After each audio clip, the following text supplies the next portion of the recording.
Тэгэл олимп дэлхийн авраг болно гэл. Чадах хүртлээ явна гэл.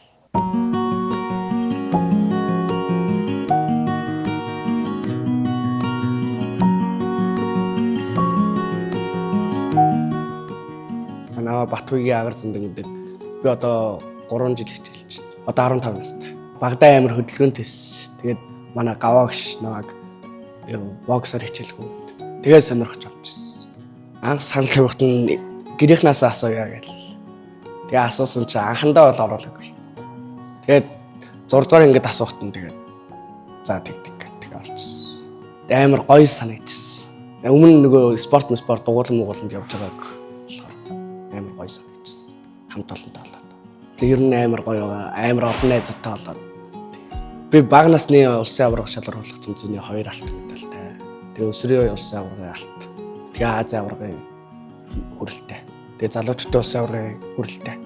Энэ сая Азийн наадамд явсан 2 дахь болсон. Тийм. Тэрний өмнө бага насны Азийн аваргач явсан. Улсын тэмцээнд яваа. Тэгээд гоё штэ.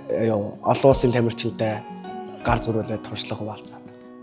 Манай клубын онцлог нөгөө өсвөр залуучуудын маш олон сайн тамирчтай.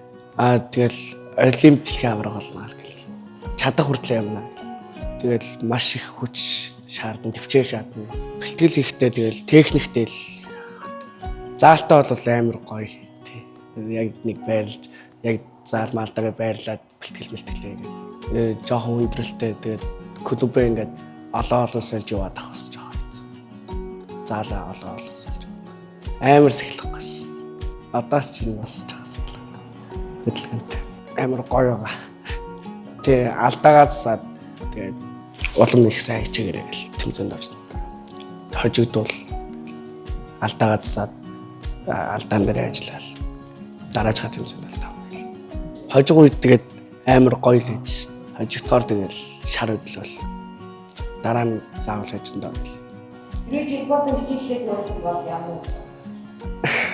Тэгэл тэмэл юм гаргасан баг. Тэг амар тэндэг байсан.